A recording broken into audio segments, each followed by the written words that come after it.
The night was quiet, yet not silent. Through your slightly opened window, a breeze danced in, scented with something earthy and faintly sweet like hay and old stone warmed by the sun.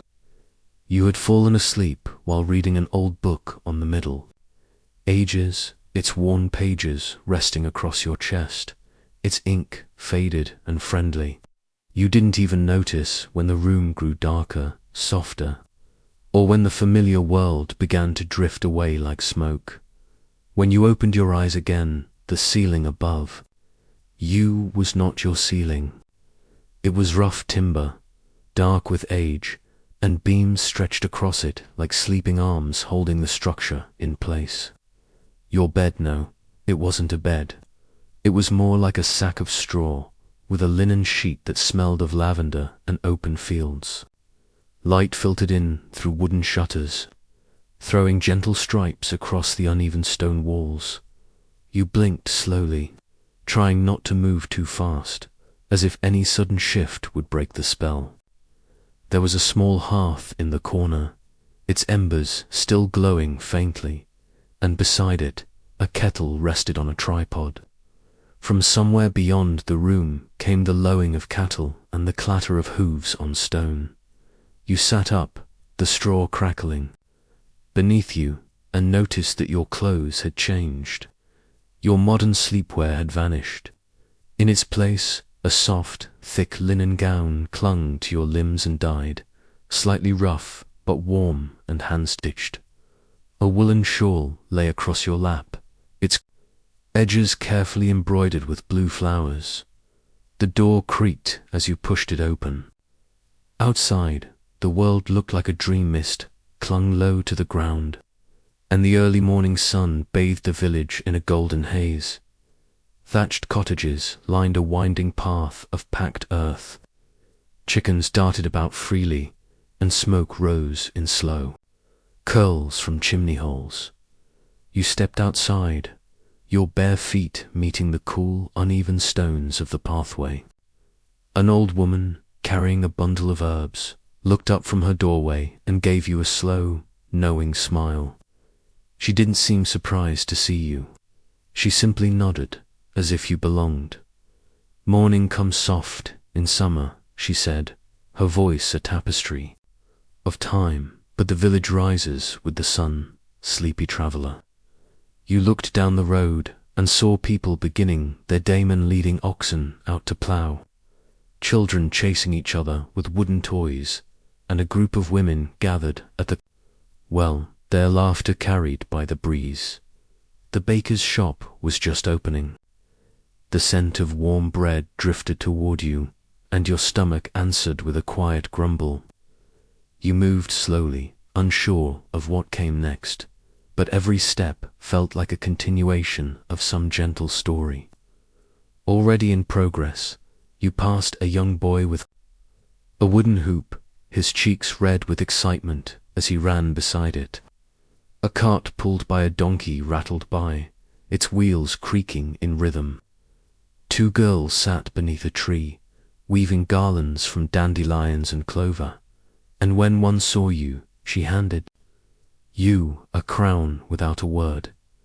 At the village square, the cobbler was already setting out his tools. He looked up and raised a hand in greeting, his smile soft and unhurried. Every face you met held a kind of peace, as if their lives, while hard, were lived with rhythm and meaning, deeply rooted in the turning of seasons. You wandered into the chapel, its simple stone walls cool and quiet. Candles flickered in iron holders, and the scent of beeswax and old incense clung to the air. A woman knelt in prayer near the altar, and you felt no urge to interrupt. Instead, you sat at a worn bench and let the silence wrap around you. You noticed that your breathing had slowed. The outside world, the noise, the phones, the constant hum was gone. There was only the soft cadence of bells ringing in the distance, and the faint, earthy scent of old stone and wildflowers drifting through the chapel windows. When you stepped outside again, The day had warmed. The village was now fully awake, yet still quiet in a way you had never known. You could hear birdsong and the distant hum of bees. A dog barked lazily from a nearby field. A child called out for her mother, and the reply came gently, like a lullaby in the sun. You walked slowly, every step sinking deeper into this dreamlike world. A place where time didn't feel like something to fight. It was a companion. It moved with you, not against you. You passed the edge of the village, where a path led into a forest. For a moment, you stood there, watching sunlight pour through. The trees like honey. A butterfly landed briefly on your sleeve, then flitted away. You almost followed, but the church bell rang just once and you turned back. Drawn by the soft familiarity of the village, you wandered through the market, where stalls were being prepared for the day. Simple goods, apples, fresh cheese wrapped in cloth, bundles of herbs, handmade soaps. Nothing loud, nothing bright, just things made with hands, traded with smiles. As you returned to your small cottage, the shutters still open to the sun, you felt a peace so deep it rooted into your chest. You lay down again on the straw-filled bedding, wrapping the wool shawl around your shoulders. The book that had started all of this rested on the wooden stool beside you. You picked it up and, as your eyes drifted closed once more, you thought, maybe this wasn't a dream after all. Maybe this was the past. Softly remembering you, the morning sun was only beginning to unfurl its pale golden arms across the thatched rooftops of the village when you stepped outside. A dewy hush clung to the earth. Birds chirped softly in the hedgerows, and a low mist hovered like a sleepy veil over the cobbled paths. The air smelled faintly of soil, wood smoke, and something sweet perhaps from the nearby bakery. The village, though simple, was alive with quiet beauty. Timber-framed houses lined the lanes in irregular patterns, their waterland-daub walls glowing gently in the morning light. You could hear the soft bleating of goats and the distant clucking of hens. Tucked safely behind crooked fences made of woven willow, a cart creaked by slowly, its wooden wheels rumbling across the uneven stone. The old man guiding it nodded to you, his beard white as morning frost and his clothes patched with careful stitching. You responded with a small wave, your feet brushing against damp grass as you made your way down a slope toward the center of the village. There, the heart of daily life stirred. A few women in linen dresses swept their doorsteps with handmade brooms. A child carried a small pail of milk, looking determined as it sloshed against the rim. Smoke began to curl from chimneys, joining the morning fog in a dance of grey and gold. You passed a stone well, its bucket resting at the edge. A young girl, her sleeves rolled up, was drawing water. She greeted you with a gentle smile before returning to her task, humming a tune that seemed older than time. As you wandered, the village offered you pieces of its rhythm at blacksmith, beginning to stoke his forge, the clink of hammer and iron not far off. A weaver hanging dyed wool in rippling strands, the soft thump of a wool carder brushing fleece. Everything was humble, yet there was a kind of sacred slowness here. No one hurried. Each motion had a purpose. Each moment was given to the earth and its blessings. Near the edge of the village, you came upon a small field where a shepherd guided his flock toward open pasture. His dogger, sprightly creature with keen eyes, darted left and right, keeping order among the wandering sheep. The shepherd raised a hand in greeting. You smiled back, your thoughts as slow and warm as the unfolding day. Walking through the village, you noticed details you might have missed had you been moving too quickly. The charm nailed above a door to ward off illness, the herbs drying in bunches under an eave, the carved animal figures a child had left in the dirt. You felt yourself falling deeper into this world, not just observing it, but becoming a part of it. There was no need for haste. Time flowed differently here, like water meandering through an ancient stream. You breathed in deeply and continued your stroll, letting the village wrap around you like a dream. You wandered farther now, your steps guiding you to the edge of the village square, where the market was beginning to stir to life. The cobblestones underfoot were uneven and moss-kissed, whispering of countless feet that had walked them before. The air grew richer with scent-honeyed apples, warm bread, herbs crushed underfoot, and a faint drift of wool and leather. Stalls were rising like sleepy flowers under the soft light, their canvas awnings flapping gently in the breeze. Traders arrived with wagons pulled by slow-moving oxen, their hooves thudding against the road like a heartbeat. They began unpacking baskets filled with plums and nuts, bolts of homespun fabric, clay pots still dusted with kill ash, and trinkets. Shaped by hand, women arranged vegetables in neat piles: turnips, leeks, onions, and tiny cabbages, while children darted about, their laughter rising like birdsong into the morning sky. An old woman at the corner of the square lit a small incense burner, and the smell of sage and rosemary curled into the air, mingling with the aroma of warm milk and porridge bubbling in a nearby cauldron. You moved slowly past each stall, not to buy, but to observe, to let the scene wrap around your senses like a woolen cloak. A man selling honeycombs offered you a taste on a bit of wood. It melted on your tongue, golden and thick, like liquid sunlight.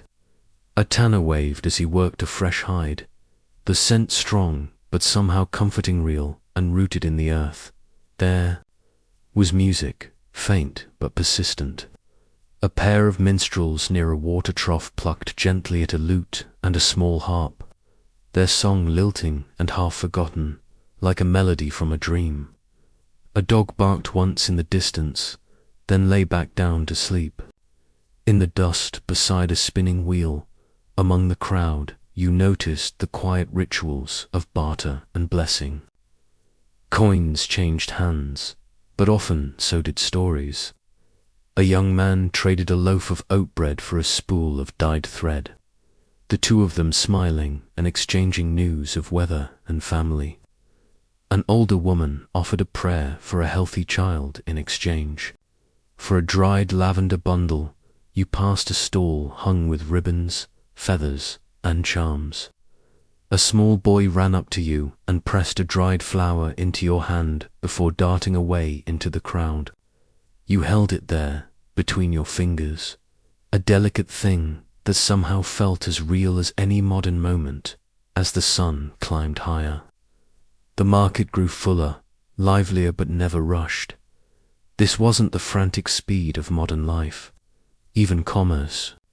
Here held a kind of sleepy rhythm, like breath, like the turning of the seasons. The market didn't shout, it murmured, and you were listening.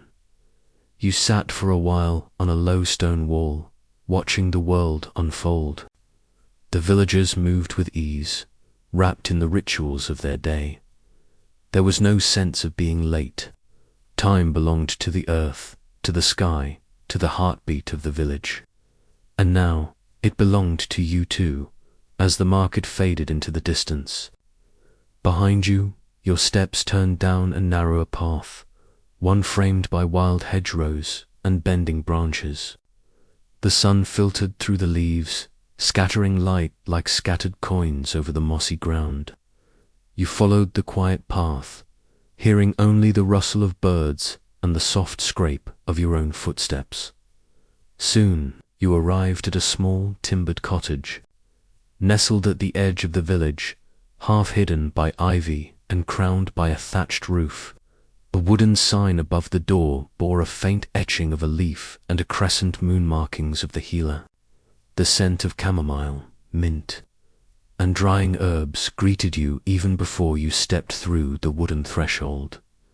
Inside, the air was warm and still, like a story paused mid-sentence.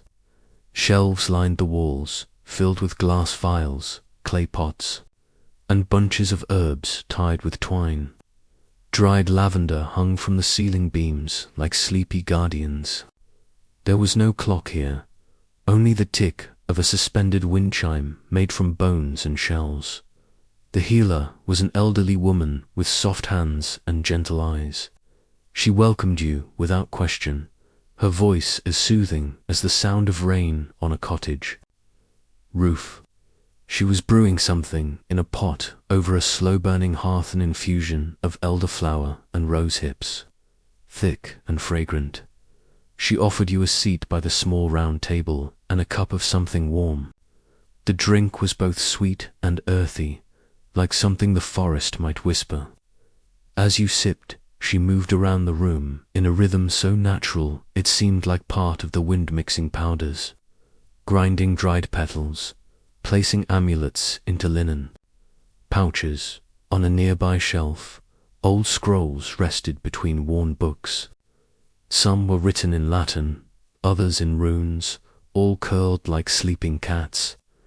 You could hear the distant call of a raven and the whisper of wind through the herbs hanging above. This was no ordinary medicine. It was knowledge passed down through fingers and memory, not textbooks. A child entered the hut with a scraped knee, and the healer bent with care, cleaning the wound with nettle salve and whispering a calming rhyme. You watched how the child leaned into her presence, comforted not just by the healing, but by the feeling of being seen. The healer showed you a book with pressed flowers each page, a painting of nature's remedies. She spoke softly of plants that soothe sleep, herbs that quiet pain, and roots that bring dreams. She handed you a pouch of crushed valerian and lavender, her voice saying, "For rest, when you forget you need it." You sat a little longer, your eyes half closed. Warmth of the hearth, the scent of thyme and old wood, and the quiet presence of the healer all folded around you like a cloak. You could almost forget the world beyond the hedgerow path, and when you left, stepping into the sunlight once more, the pouch nestled in your palm, and the memory of the healer's smile followed you like a gentle echo through time. The winding trail led you next to a wide timber-framed hall, its wooden beams blackened by time and firelight. Chickens clucked near the stone doorstep, scratching the dirt in lazy circles. As you stepped inside, a wave of warmth and aroma wrapped around you, smoke, fresh bread, and the faint tang of herbs long simmered in stew. This was the heart of every medieval household, the kitchen, not separate as in modern homes, but woven into the main space where meals, stories, and small comforts were shared. The light was golden and flickering, shaped by fire rather than bulbs, dancing along. The soot-darkened walls dotted the center. A large hearth crackled with life.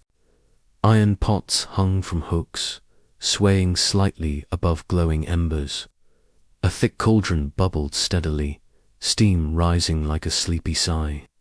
Within it, onions, barley, leeks, and wild greens mingled, stirred now and then by a wooden spoon longer than your forearm. The cook, a stocky woman with arms strong from kneading and lifting, as humming a tune as old as the village.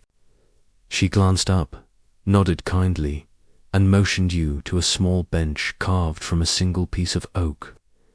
You sat, taking in the scene with quiet wonder. Clay bowls lined a wooden shelf, their surfaces mottled from years of use. Herbs hung above the hearth, sage, rosemary, bay leaves, all twisting gently in the warmth.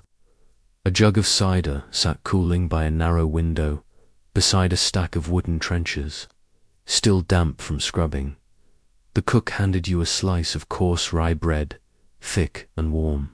From the oven, you tore off a piece, tasting the slight bitterness of the grain, balanced by the smear of soft cheese she'd tucked beneath it. It was simple, grounding food meant to nourish both body and rhythm as you watched. She wrapped dough in cloth to rise beside the hearth, then scooped salt from a clay jar and scattered it atop a thick slab of pork hung nearby to cure each. Movement was practiced and slow, like a silent chant, blending care and necessity in equal measure. A small boy peeked around the doorway, then ran in carrying a basket of apples. His cheeks were red from the cold, and the cook greeted him with a wink before gently inspecting the fruit. One was bruised. She set it aside for the pigs.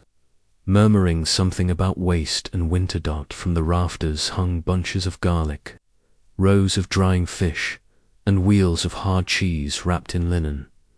Everything had its place, its season. This was not fast food or convenience, it was preservation and patience. The art of feeding a household through long months of scarcity. You closed your eyes for a moment, listening to the steady pop of the fire, the rhythmic chop of a cleaver against the cutting board, the cook's murmured tune echoing in the stones. There was no rush, no noise of machines, only the language of fire and wood, knife and spoon. When you rose to leave, she handed you a small cloth-wrapped parcel. Inside, a round of oat cake and a slice of smoked apple. For later, she said, her smile soft but knowing. And with that, you stepped back into the fading afternoon, the warmth of the kitchen still clinging to your clothes and your heart. The morning sun drifted lazily over the thatched rooftops as your feet carried you through the soft, trodden path leading toward the heart of the village, the green. Here, beneath a towering elm, life unfolded gently. The scent of dew on wildflowers mixed with the smoky aroma from distant hearths. Laughter, distant and warm, floated on the breeze, like a lullaby from a dream you hadn't quite left. Children played with hand-carved dolls near the well. A group of women, aprons smudged with flour and berry juice, sat weaving tales as quickly as they wove baskets. They spoke of things both ordinary and strange, of neighbors who could charm hens into laying more eggs, of old Matilda's cat that never blinked, and of the moon that seemed to whisper secrets when the wind stood still. You listened quietly, lulled by the rhythm of their voices, a soft hum that soothed rather than alarmed. In the corner of the green, an elder sat carving wooden spoons, his hands steady as still water. You watched, mesmerized. The way his knife curved around the grain felt more like ritual than craft. Without looking up, he began to speak. In our time, he murmured, we believe everything speaks. The trees, the bread, even the silence. He handed you a finished spoon, worn smooth like a river stone. This one listens. The sound of hooves interrupted the stillness. A rider, cloaked in grey and faceless beneath their hood, passed. Without a word, all conversations hushed. Eyes turned to the ground. Only once the rider vanished behind the chapel did the village breathe again. That was a crow-bringer, someone whispered. They carried tidings from the unseen. Whether that meant kings or spirits, no one clarified. Later, you found yourself beside the small chapel. Its stone walls leaned with age, and ivy clung to it like memory. Inside, candles flickered despite the breeze and the scent of beeswax, mixed with the old, musty scent of parchment and pine. A young novice swept the floor slowly, singing in a language older than the village. You didn't understand the words, but their cadence echoed something soft in your chest, a rhythm your soul seemed to remember. On a bench just outside the chapel, a boy sat with his back to the world, drawing shapes in the dirt with a stick. You sat beside him. "These are protection sigils," he explained matter-of-factly. "For dreams. If you place them beneath your pillow, no shadow will follow you." You didn't laugh.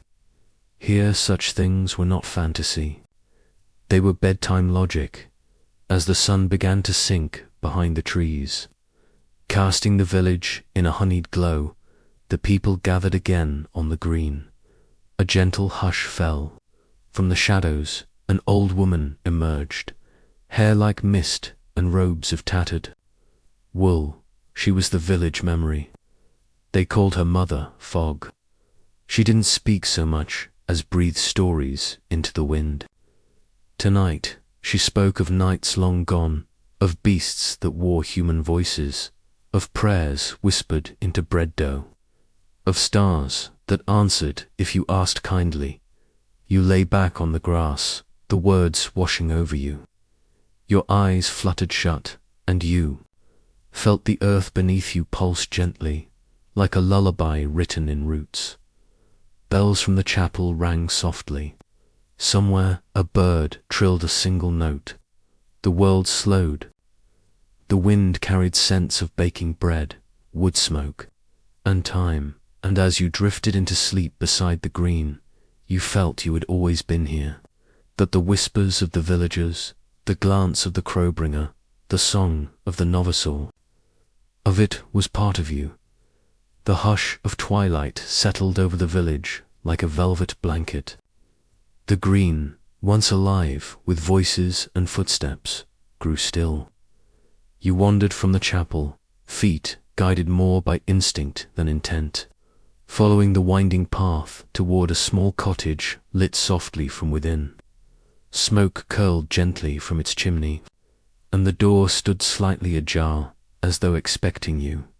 Inside, the air was warm, thick with the scent of lentils, leeks, and hearthwood. A single candle flickered in a fat iron holder. An old woman stirred a pot suspended over the fire. She glanced your way with a knowing smile, not surprise, not even welcome, just recognition, as if you were expected in this moment all along.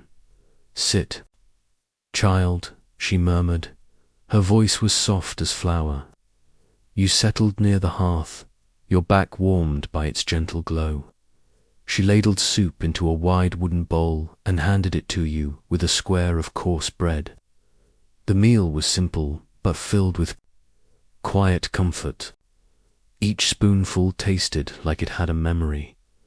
On the mantel above the fire, bundles of herbs hung, drying sage, rosemary, lavender. Small wooden figures sat between them, their features softened by years of smoke. She noticed you eyeing them. "For blessings," she said, "one to keep the wolves away, one to sweeten dreams, one to hush the dead." You didn't ask if she meant it literally. Here, the line between charm and truth was too thin to measure. She sat beside you with her own bowl, and dipped her bread slowly, as though her hands remembered every meal she'd ever made. "I've lived through 40 winters," she said suddenly. "That's enough to know which silences are safe and which ones are watching." She stirred the fire absently with a poker, sending sparks up the chimney. Then she leaned in and whispered, "They say the fire listens, that if you speak a wish as the flame dances, it travels with the smoke." You looked into the flickering light. The shadows it cast danced gently along the stone walls. You thought of no particular wish, only of feeling the warmth of bread, the scent of herbs, the soft wool at your shoulders. Perhaps that was a wish. In itself, after the meal, she handed you a small cup of spiced milk, warm and calming. "This keeps the spirits at bay," she smiled, "especially the ones that follow us from dreams." You cradled the cup and sat in silence. Outside, an owl called once, twice. The stars blinked to life, quiet and ancient. She began to hum, not a song, exactly just a tune that seemed to settle the air around you. You leaned your head against the wall and let the warmth of the hearth and the hush of the moment lull you into that slow descent between wakefulness and sleep. "I was young once," she whispered, not to you, but to the fire. "I remember the market square, the midsummer feasts, the fiddle at dusk. But it's the quiet evenings I miss most. The nights like this, the candle burned lower, the fire crackled softly." Then she stood, pulled a woolen blanket from a chest, and draped it over your shoulders. "Sleep, child, you're safe in this house." You didn't remember closing your eyes, only the sensation of being wrapped in warmth and story and silence, somewhere between the flickering of the flames and the rhythm of her humming. The room drifted backward into shadow. Outside, the village rested. No footsteps, no chatter, just the world breathing slowly beneath a sky full of stories, and you, resting beside the hearth, became part of the village's dream. Morning came, not with the glare of an alarm, but with birdsong gentle and slow, as if the trees themselves were yawning. A soft breeze stirred the corner of the wool blanket you hadn't realized was still draped around you. The cottage was dim but no longer dark. The embers in the hearth whispered their final warmth, and beams of golden light angled through a small window covered in linen. The old woman was gone, though the room still held her presence. A folded bundle of bread and herbs sat beside you, tied neatly in a cloth. A small carved figure, different from the ones on the mantel, had been placed beside it. This one bore the shape of a sleeping animal, perhaps a fox or a dog. It was hard to tell in the worn wood grain. You stepped outside, the blanket still clinging to your shoulders like a second skin. The world looked newly washed. A night's rest had softened the village's edges. Chickens scratched softly in the dirt. Smoke rose again from early fires. But everything felt quieter in the early light, as if time had paused to sip the morning. A narrow path curved between low stone walls covered in moss. You followed it, unhurried, past cottages with thatched roofs and shutters hanging slightly. Ajar from one. You heard the low tones of a lullaby still being sung perhaps to a baby reluctant to greet the day. A field opened up ahead, damp with dew. Children were chasing one another with sticks, pretending they were knights. One wore a pot on his head. Another held a wooden spoon like a sword. They stopped and looked at you, then ran on, their laughter stitching itself into the fabric of the morning. You wandered to a pond, small and silver, tucked behind a willow tree. A woman stood at its edge, washing linen in slow, practiced motions. She nodded as you approached, not startled, not curious, just ... accepting, like the old woman, like the children. "You weren't a stranger here not anymore. Dream well," she asked, wringing out a tunic and laying it on a rock. You hesitated, unsure if she truly meant dreams, but you nodded. She smiled slightly, almost to herself. The night has its own language. It teaches the things we forget to ask in daylight. A small black cat appeared from behind the reeds and rubbed against your leg. You crouched and scratched its ears, and it purred loudly, curling itself into your lap without invitation. The woman gave a low chuckle. "He only sleeps beside those he trusts. Consider yourself honored." A breeze stirred the willow branches, and sunlight painted shifting patterns on the ground. In the distance, a church bell rang once, calling no one in particular. The sound hung in the air, long and hollow. You rose, the cat leaping away as you did, and wandered toward a small cluster of stone ruins just beyond the pond.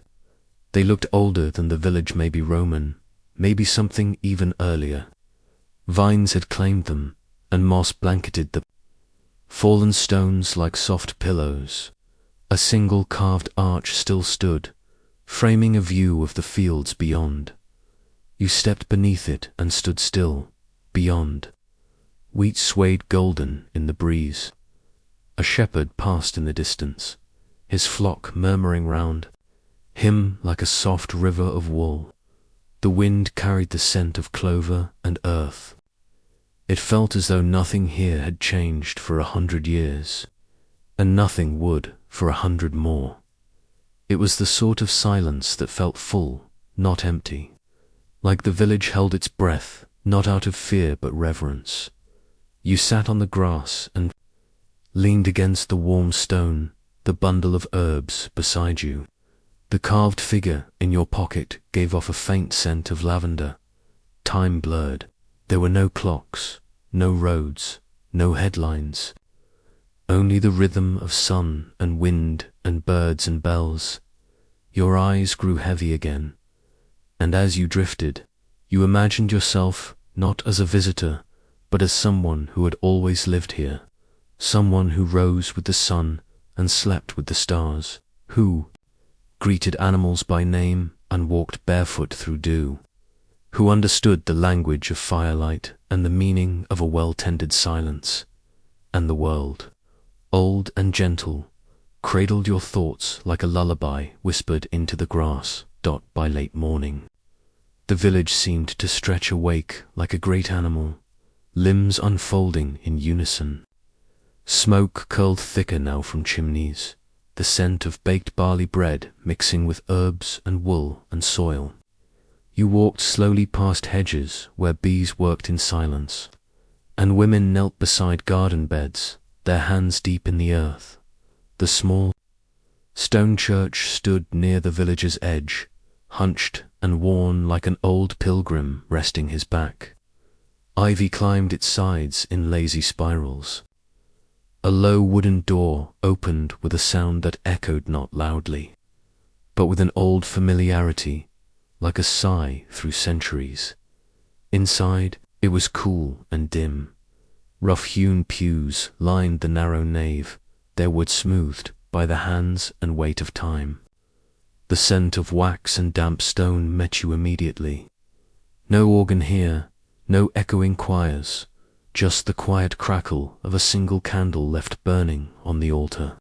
Its flame danced like a voice whispering prayers in a language you didn't need to understand. You stepped inside slowly, the silence inviting, not empty. A few villagers knelt in prayer, eyes closed, faces soft. They didn't turn as you entered. One man held a wooden cross with frayed string, his lips moving in a rhythm that felt like breathing. Another woman sat with her hands folded over her heart, her bonnet casting a shadow down her cheeks. You found a place in the last pew, the wood creaking gently under your weight. There was no sermon, no guide, only the slow pulse of reverence. The church seemed less about belief than about belonging, a place to sit with your thoughts and let them unravel like threads in sunlight. You didn't need to say anything. The silence did the speaking. Behind the altar, a stained glass window cast soft colors across the flagstone. It didn't tell a story you recognized, but the shapes of saints or spirits or dreams felt familiar all the same. A blue-robed figure held a sleeping lamb. Another reached skyward with a hand full of stars.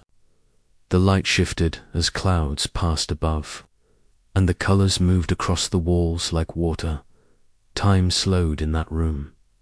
You watched the candle flicker, listened to the floor groan under distant feet, and let your mind drift. Outside, the world continued, but here, it was as though the village's heartbeat had settled into something slower, something older. A gentle hand touched your shoulder. You turned to see the village healer, the same old woman from the cottage. She gave a slight nod, eyes twinkling, and placed a small beeswax candle in your hand. It was warm from her palms. For dreams that guide, she whispered, and for those who still walk between days. You took the candle without a word and brought it forward, placing it near the flame of the altar's light.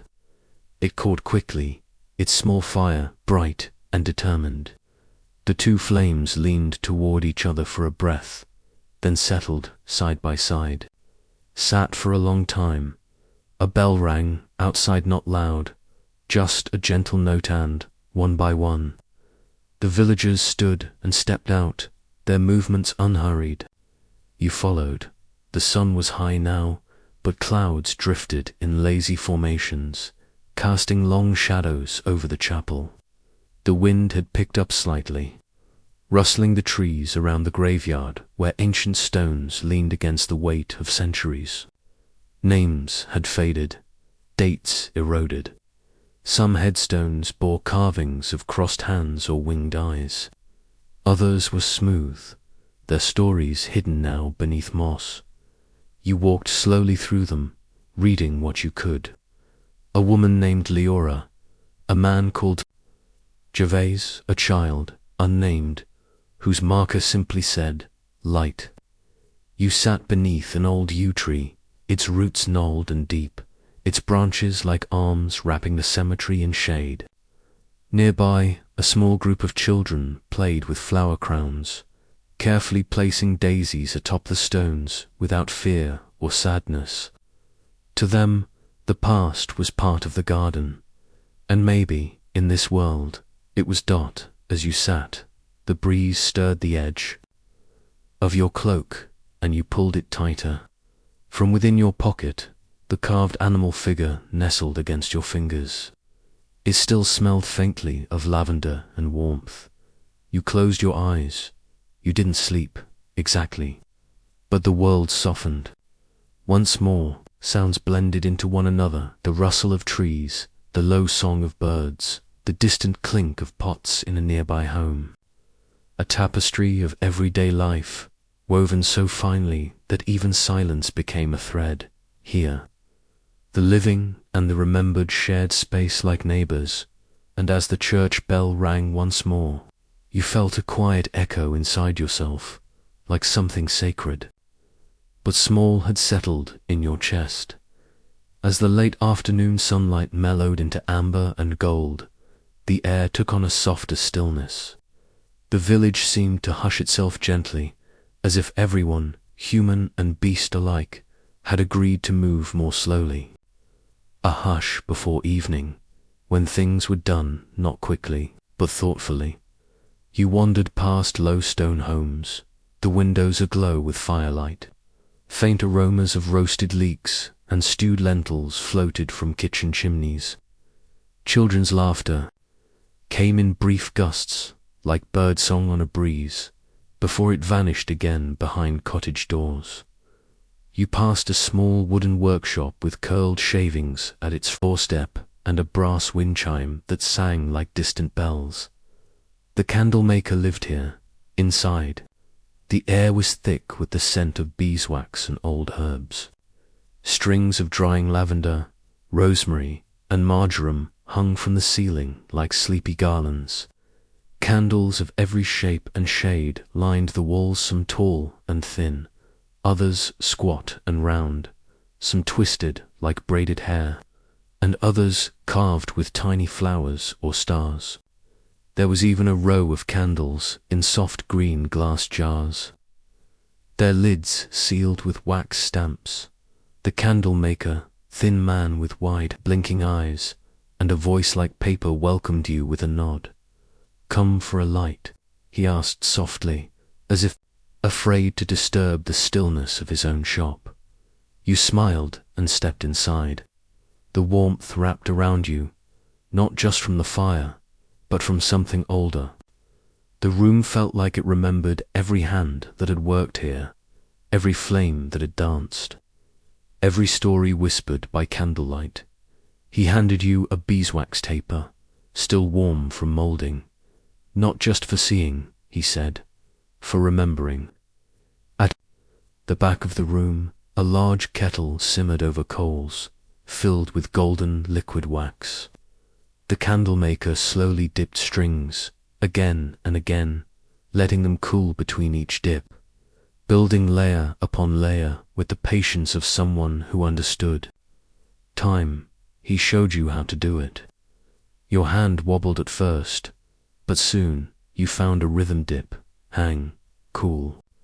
Dip, hang, cool. Each candle felt like a breath, like a step, like the slow turning of seasons. He told you how certain herbs added to the wax could guide dreams or soften sorrow. Lavender for calm, sage for clarity, mugwort for visions. You dipped. One candle with a sprig of thyme tied gently to its base. For safe passage, he whispered, wherever you wander. As you worked, other villagers came and went. A quiet woman with soot on her face picked up a bundle of lantern tapers. A boy bought a birthday candle for his sister, just one, small and red. No one rushed.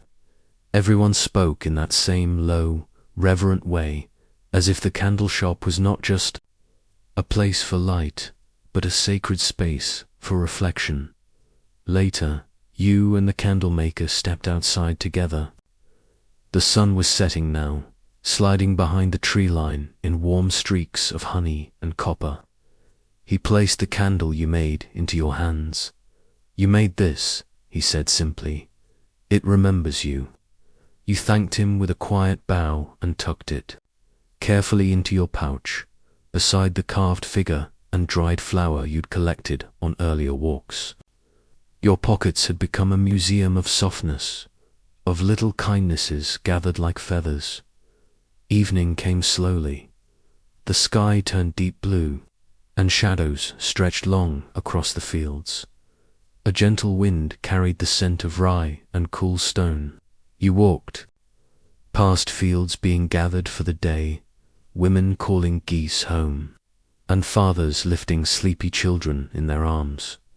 And as you rounded the village square, you saw the candlemaker again. Night in the medieval village was not silent, it was gentle. A lullaby made not from instruments or music, but from life itself easing into rest. You walked slowly along the dirt path near the edge of the fields, the cool breeze brushing your arms like linen left to dry. Soft sounds wrapped around you like a blanket. A wooden shutter creaked open as a mother whispered to her children one last tale before bed. You caught just the rhythm of her voice, not the words, but the rise and fall like the tide. Somewhere behind a hedge, a cow shifted in its sleep, its warm breath huffing through the quiet. A black bird rustled in a low branch, settling feathers. For the night, farther on, you heard a muffled snore from inside a timber cottage. Then the sleepy laughter of someone stirred awake and laughing at nothing at all. The world was easing into dreams, and the stars had begun to bloom. You passed the village well, now still. Its bucket rested against the stone lip, damp rope coiled like a nest. The water beneath reflected a pinprick of starlight, distant, yet steady. Above, the moon had not yet risen, but the sky was already full of quiet silver. You sat for a moment on a stone wall, not to rest your legs, but to simply be part of the hush. In the distance, a slow creak, someone turning in bed. Then, a far-off call of a fox. Then the hoot of an owl again, closer this time, maybe watching you. No one hurried, no one spoke loudly. The night was not a thing to fear. It was something to meet, to greet gently and befriend. You noticed candlelight still flickering behind. Windows, some dim, others steady. Behind one small glass pane, you saw a girl brushing her mother's hair, both of them sleepy, neither in a rush to finish. In another, a boy lay awake, eyes wide in wonder, holding a wooden toy above his face and whispering a story to himself in the dark. You wandered further, past the bakery where the first X's sparks of morning were already quietly kindling in the oven's belly. Bread would come before dawn, and the baker, a round man with flour in his beard, sometimes rose at midnight to start the kneading. But for now, even he was still. Near the edge of the village, you found a small field of night-blooming flowers. Pale petals opened like yawned sighs, their faces tilted toward the stars. Fireflies moved among them like tiny lanterns with no hurry at all. You stepped gently, careful not to disturb the sleeping blooms. Then came the sound of water. You followed it. Just beyond the hedgerows, a stream trickled quietly through mossy stones. A wooden footbridge curved over it, and you walked to the center and leaned on the rail. The water shimmered beneath, clear and moonless. You watched a fish flick its tail once and vanish that. There you listened, not for anything in particular, just the world. The whole of it, holding still, yet humming.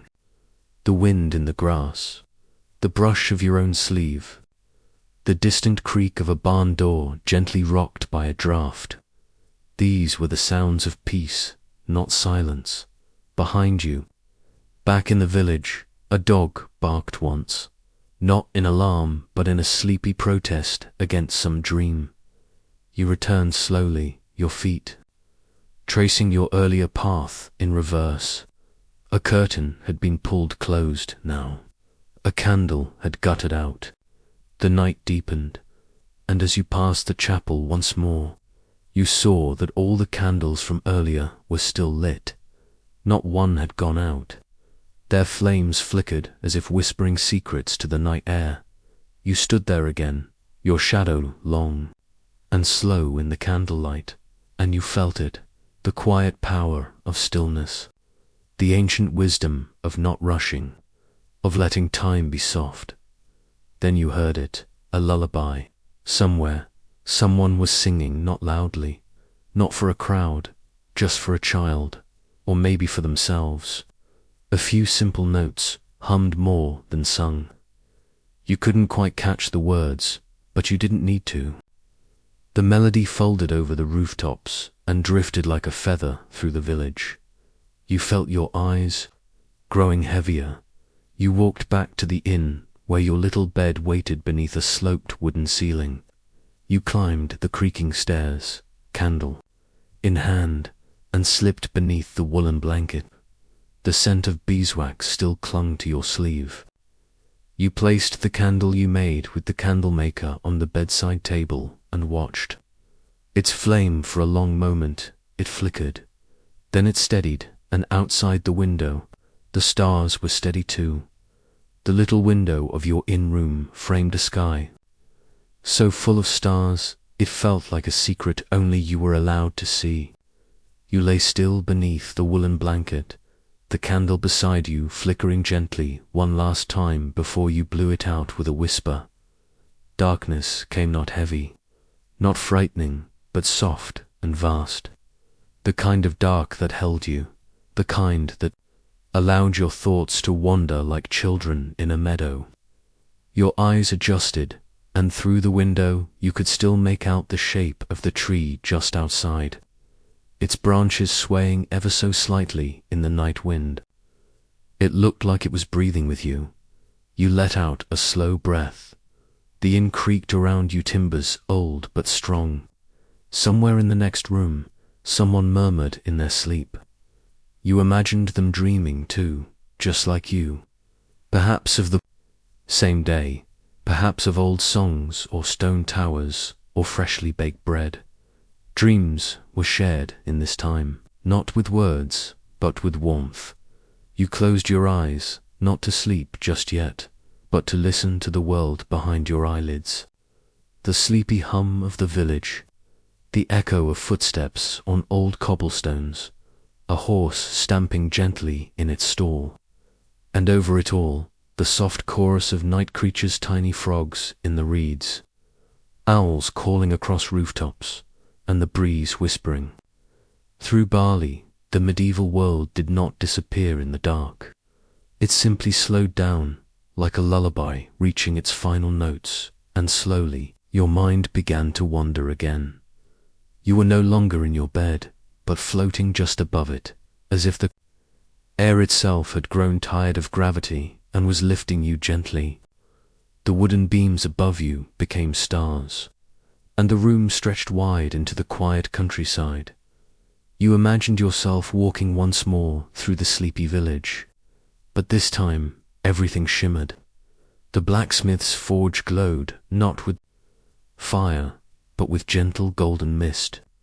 The chapel bells rang without sound, just the feeling of music in your chest. The animals spoke in glances, and the earth hummed beneath your feet. The villagers moved slowly, dreamlike, waving as you passed. You saw the baker's daughter sleeping on a hay bale, a cat curled on her stomach. You passed the candle maker, again, now floating among candles that hovered in the air like stars. She smiled, and you understood dreams and stories were made of the same wax. You walked beyond the village now, into the fields where wheat swayed like water, into the forest where trees whispered lullabies, into time itself, which stretched and curled like smoke from a chimney. You saw a knight resting beside his horse beneath a tree, not in battle, not armored, just resting. He looked up at you, not startled, only curious. Then he closed his eyes again. Further on, you found the stream again, but this time it spoke, not with words, but with memories. It told you of all the feet it had cooled, all the stones it had smoothed, all the reflections it had carried, moonlight, torchlight, dreams. And then you stood at a doorway, a great arched one made of old wood and ivy. You didn't remember seeing it before, but it didn't frighten you. It felt inevitable, inviting. You reached out to touch it, and it opened without a sound. Inside was not a room, not a castle, not even a place. Inside was peace, a great open feeling, like the first breath after rain. It wrapped around you like a warm blanket, smelled faintly of honey and herbs, and sounded like the laughter of someone who has just remembered a happy dream. And in the middle of that space was a table, on it a candle, the same one you made with the candle maker on your first day in the village. You reached for it, its wick lit without flame, and when you looked into the little fire, you saw it all again: the market, the chapel, the little boy in the courtyard, the geese, the dog with muddy paws, the girl with the pink flower, the woman brushing her mother's hair. You saw the baker smiling as he carried loaves. You saw your own feet walking those cobbled paths, and you smiled. The candle flame grew brighter, not harsher, just clearer, and it whispered one thing: you were here, you were part of this. Then, as gently as morning light, the flame dimmed. The vision softened, and you woke back in your bed, in the inn, the world still wrapped in shadow. But the stars outside your window had begun to fade. Dawn was stretching somewhere over the fields. A rooster would crow soon. The baker would rise. The candle maker would open her shutters. The dream was ending, but something had stayed with you. You stretched your arms, smiled to yourself, and whispered a thank you to the past. The blanket was warm. The village was still, and you, though wide awake, were not quite ready to leave the dream behind. So you closed your eyes again, just for a moment longer, just to hold the quiet a little closer, and maybe, just maybe, walk once more through the sleepy village in the land where time moves like candlelight. The end. Thank you for joining this dreamy journey through the medieval world.